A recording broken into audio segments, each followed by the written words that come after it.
Jangan lupa like, komen, dan subscribe channel YouTube TVRI Bengkulu, serta nyalakan lonceng notifikasinya.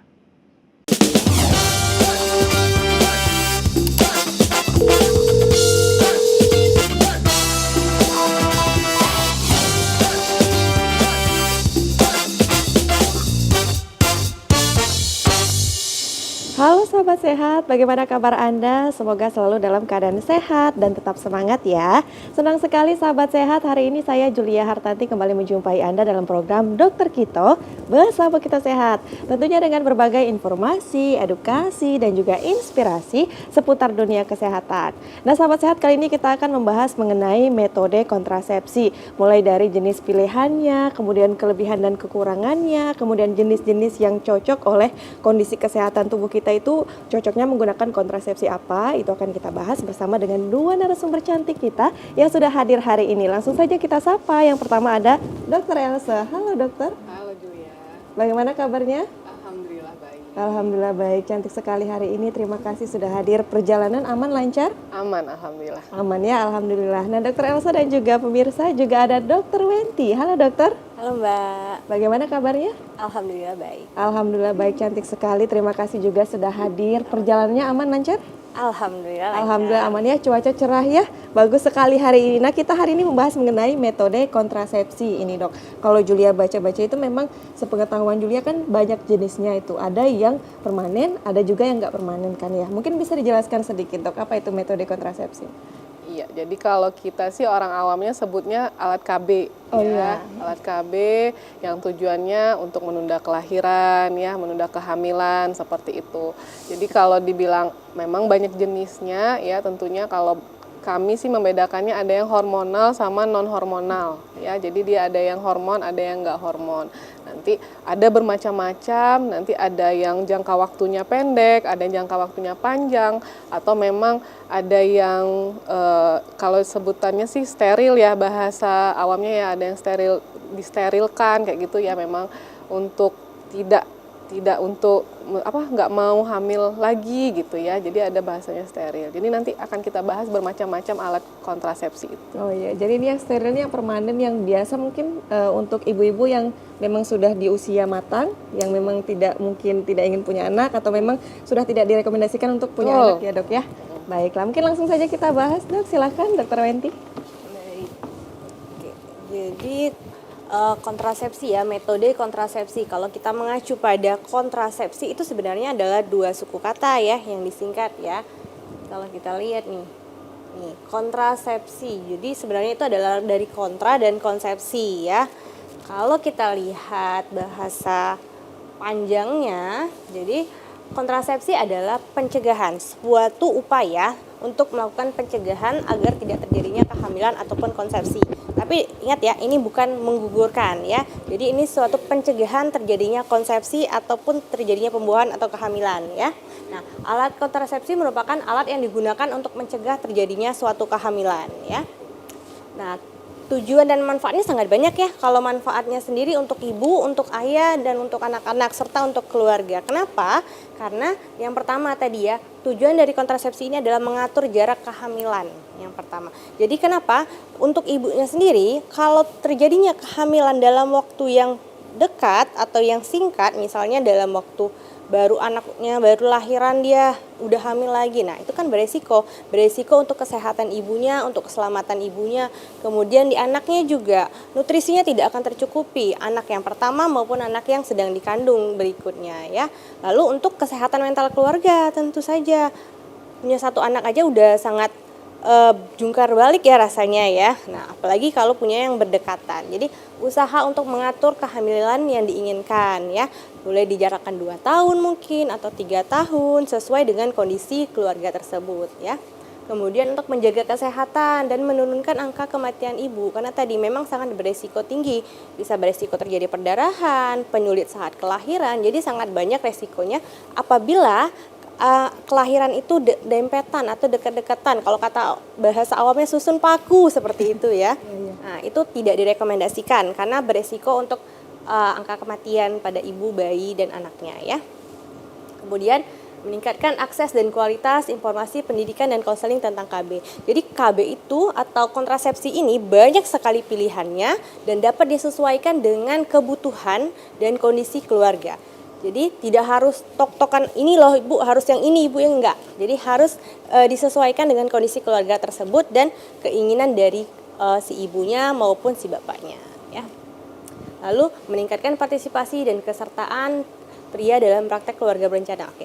Jadi laki-laki juga bisa KB atau laki-laki juga bisa kontrasepsi. Jangan masalah kontrasepsi ini dieratkan saja dengan wanita, hanya ibunya yang bisa KB, enggak. Jadi nanti akan kita jelaskan ternyata KB itu untuk laki-laki juga ada loh dan aman ya. Jadi balik lagi tergantung kebutuhan, menyesuaikan kondisi keluarga, kebutuhan dari keluarga tersebut ya. Mempromosikan penyusuan bayi ya. Jadi salah satu tujuan kontrasepsi tadi ya, menjarakkan kehamilan agar si anaknya tadi yang baru lahir pun dapat mendapatkan haknya. Haknya ya apa? Yaitu mendapatkan ASI eksklusif ya. Jadi ASI-nya tercapai, ASI eksklusifnya tercapai, nutrisinya pun terjaga karena si ibu sudah masih fokus nih mengurusi anak yang ini. Jadi paling tidak 2 tahun, selesai 2 tahun boleh mungkin lagi mengatur untuk kehamilan berikutnya boleh ya. Jadi sangat penting sekali kontrasepsi ini. Dan kalau misalnya ada yang tanya, kontrasepsi itu banyak efek sampingnya ya. Zaman sekarang udah makin canggih. Obat-obatan yang hormonal maupun non hormonal sudah sangat berkembang dengan baik sekarang. Jadi efek sampingnya sudah sangat diminimalisir ya.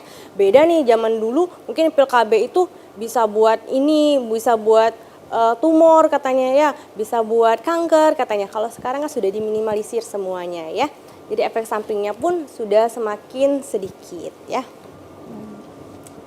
Oke, nah kalau epidemiologi sendiri, kalau data dari Kemenkes sendiri ternyata memang angka kontrasepsi semakin tahun itu semakin meningkat ya. Jadi kesadaran tentang ibu dan bapaknya untuk menjaga atau menjarakkan kehamilan itu sudah semakin tinggi ya.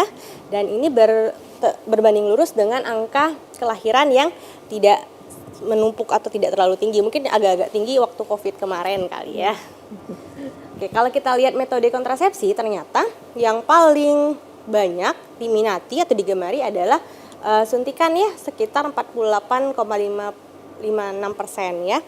Kemudian kalau yang paling sedikit adalah metode operasi wanita atau yang steril tadi ya.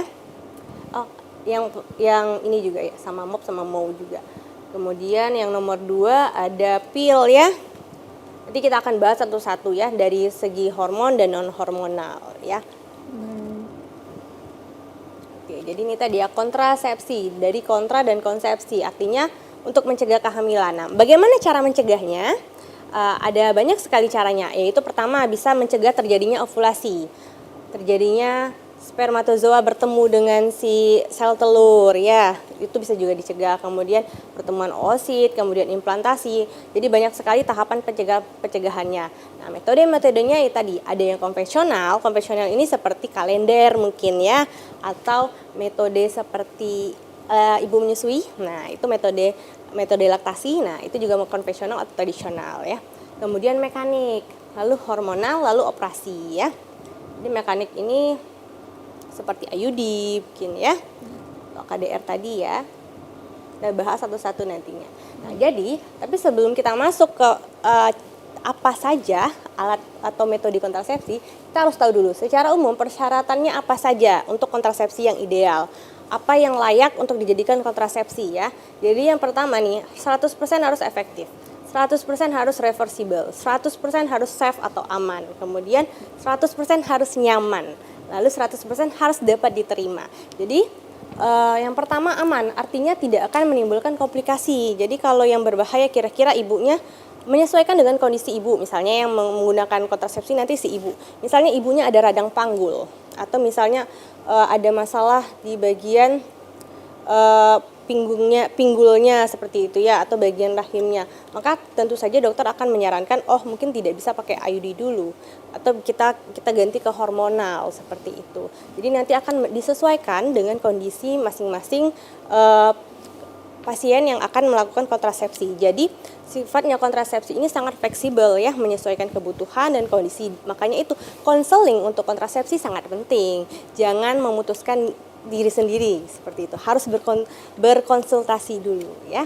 Jadi untuk kebutuhan nggak apa-apa ya ganti-ganti karena Ya. untuk kepentingan itu tadi. Menyesuaikan dengan kebutuhan dan ada indikasinya. Jadi tidak semerta saya pengennya misalnya bulan ini saya pengennya pil KB, nanti bulan depan saya mau IUD dulu gitu kan. Bulan depannya lepas IUD-nya saya pengen implan. Nggak bisa gitu. Nggak bisa gitu. Iya, kita harus ada indikasi-indikasinya. Kemudian nanti kadernya ataupun nakesnya akan menyarankan, oh bagusnya seperti ini Bu, kalau misalnya kondisi Ibu bagusnya antara pilihannya ini dengan ini, menyesuaikan dengan kebutuhannya.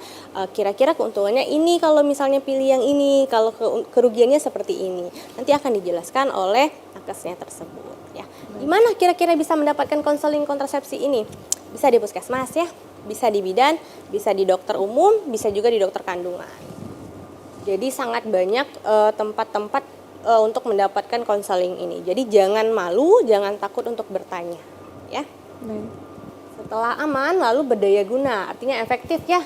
Jika digunakan sesuai dengan aturan akan mencegah kehamilan, ya. Lalu dapat diterima. Jadi bukan hanya oleh penggunanya saja, melainkan juga oleh lingkungan budaya masyarakat, ya.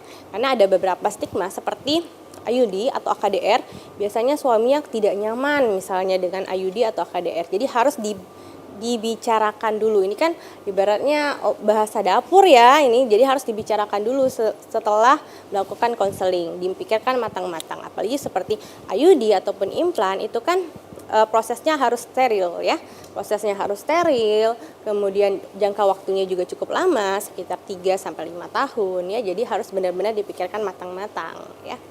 Lalu terjangkau harganya oleh masyarakat. Balik lagi ya, sesuai kebutuhan dan kondisi dari keluarga tersebut. Ya, jangan dipaksakan kalau misalnya terlalu mahal, kira-kira boleh mungkin kita cari yang kira-kira bagus atau sesuai dengan budgetnya seperti itu ya.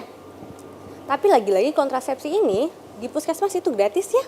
Jadi untuk seperti pil KB ataupun suntik itu gratis ya. IUD pun gratis kadang-kadang kalau lagi ada programnya karena dia biasanya buka serentak ya. Implan juga gratis ya. Jadi kalau mau yang gratis ada, kalau mau yang berbayar juga ada. Menyesuaikan kebutuhan dari keluarga tersebut. Kemudian, bila pengguna alat kontrasepsi tersebut dihentikan, penggunaannya akan segera kembali ke suburannya. Maka ini tadi ya 100% reversible. Jadi tidak akan mengganggu tingkat kesuburannya. Karena tujuannya tadi adalah menjarakkan kehamilan, bukan untuk menghentikan kehamilan. Jadi ketika saya mau berhenti nih, saya mau punya anak lagi, bisa kembali lagi tanpa adanya penyulit seperti itu. Nah, itu Dok, di nomor 2 kan berdaya guna dalam arti jika digunakan sesuai dengan aturan akan dapat mencegah kehamilan. Nah, kalau Julia pernah dengar itu ketika ibu memilih untuk memilih pil ya sebagai KB yang dia pilih, itu katanya ada kasus itu kebobolan katanya. Jadi ada anak yang sebetulnya tidak diinginkan untuk di tahun itu mungkin ya, tiba-tiba ada di dalam kandungannya. Itu karena pilnya dia minum salah caranya atau seperti apa? Nanti bisa dijawab usai jeda pariwara berikut ya. Pemirsa jangan kemana-mana, tetap bersama kami dalam Dokter Kita Bersama Kita Sehat.